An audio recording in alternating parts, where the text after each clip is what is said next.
Hey YouTubers, it's Charlie. So I finally had a chance to see Amazing Spider-Man 2, so I wanted to do a full review as well as talk about the Sinister Six movies and the spin-offs that they're developing. That's right, they're developing their own kind of Spider-Man movie universe just like Marvel's doing. So I'll also talk about the post-credits scene too. If you're finding me for the first time, I do regular movie reviews for all my favorite sci-fi, fantasy, and genre, comic book movies. I even have a Marvel Day on Tuesday that's dedicated just to Marvel, and it's going to be a Star Wars Day too. So be sure to subscribe to get everything. Let's all dream of the day whenever Spider-Man can rejoin the Avengers and take his rightful place, along with Wolverine too. So, because there's so much to get through, I'm going to start with my review of the movie, then I'll talk about Sinister Six, and then I'll talk about that post-credit scene, the X-Men post-credit scene. Careful for spoilers if you haven't seen the movie yet, but here we go.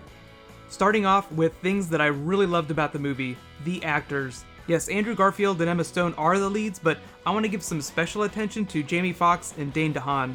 Before I actually sat down to see the movie, I actually saw some funny stuff on Twitter. A lot of movie critics were actually calling it the best Batman Forever reboot ever. They were just comparing Jim Carrey's Riddler character to Jamie Foxx and, Tommy Lee Jones' emo Two-Face to Dane DeHaan. It's not meant to make fun of them, it's just a funny meta way to think about their performances. Jamie Foxx is actually one of the best comedic character actors out there. The reason he ended up being in Django Unchained was actually because Will Smith did not want to play a slave.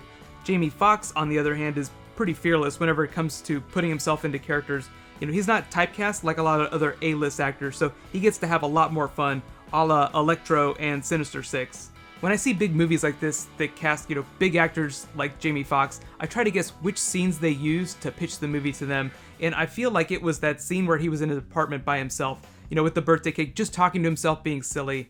That was like a perfect one-act play. Jamie Foxx could perform that on Broadway, and it would be amazing. That's the scene where you learn everything you need to know about his character, his tics, the way he perceives himself, and the way he thinks about everyone else. It was definitely one of my favorite non-action scenes, just him being crazy, talking to himself.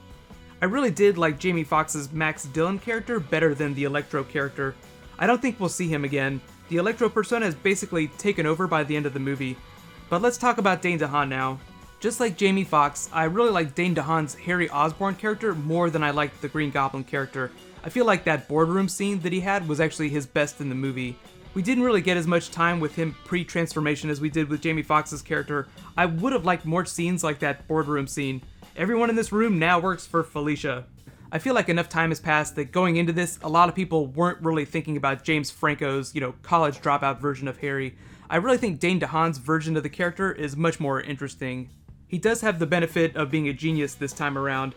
I'm not entirely sure why Norman Osborn said he was wasting his potential, but I think it had something to do with him traveling around the world dating supermodels after school. My only real disappointment with him was that the Oscorp executive became a fourth villain. I don't know about you guys, but I felt like it would have been a lot more fun to see an evil Dark Knight version of Harry Osborn, like a diametric opposite to Christian Bale's Batman. In that scenario, he would just, seize control of Oscorp and use his funds and technology to fund a private war against superheroes. He did get fired from the Oscorp board, but I think he still owns the company, so he's still super rich. They're just trying to lock him out of the building. And I don't know how the sequels will treat that, because at the end he's locked up at Ravencroft.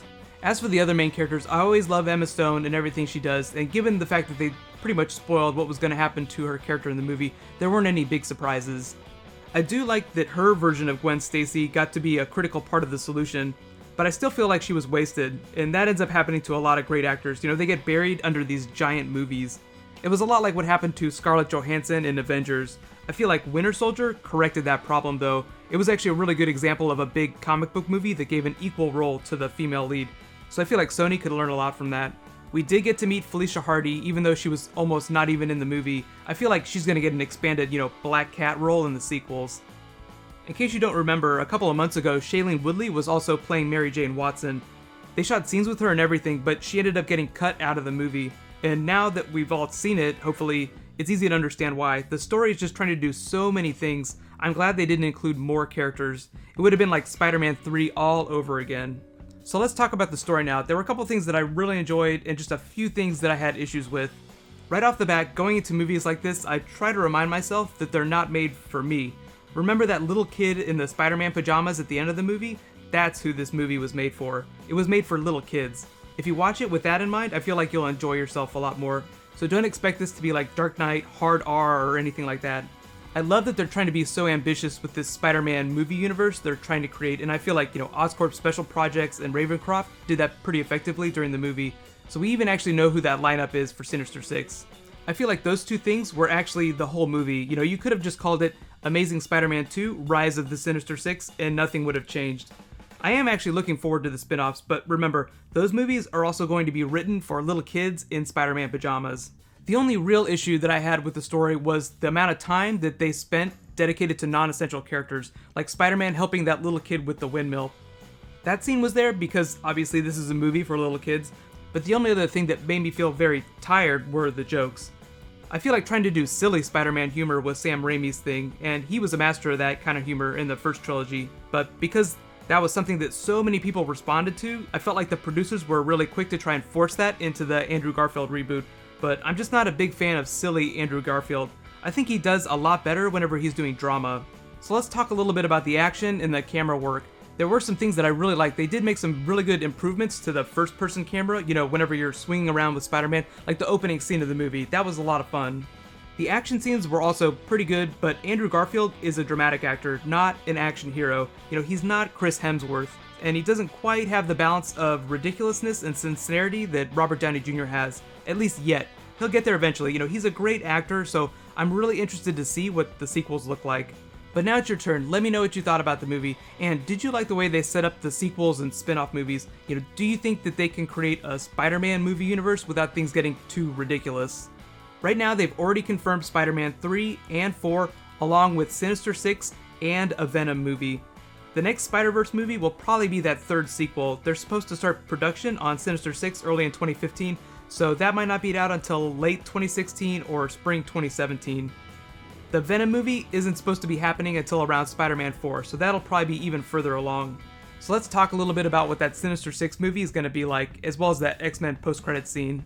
In case you missed it, during the credits of the movie, whenever that song was playing, they showed all the Oscorp tech from secret projects, like the Dr. Octopus harness and the Green Goblin glider. They're basically who the lineup is for Sinister Six, the movie.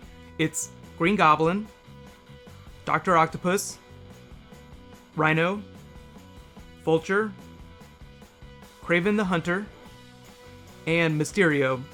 Or it could also be the Chameleon, but I think Mysterio would be a lot more fun.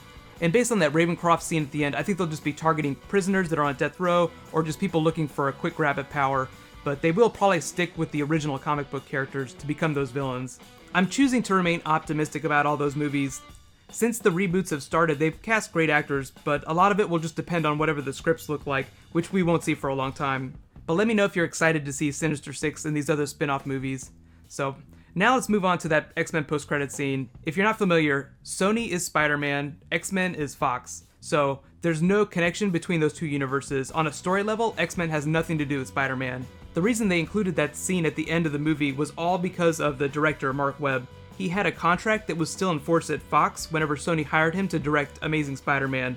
Fox agreed to let him out of his contract, but Sony had to agree to promote Days of Future Past. Also, because Sony did not have any post-credit scenes of their own for these other Spider-Man spin-offs, they were really happy to have something to play at the end of the movie.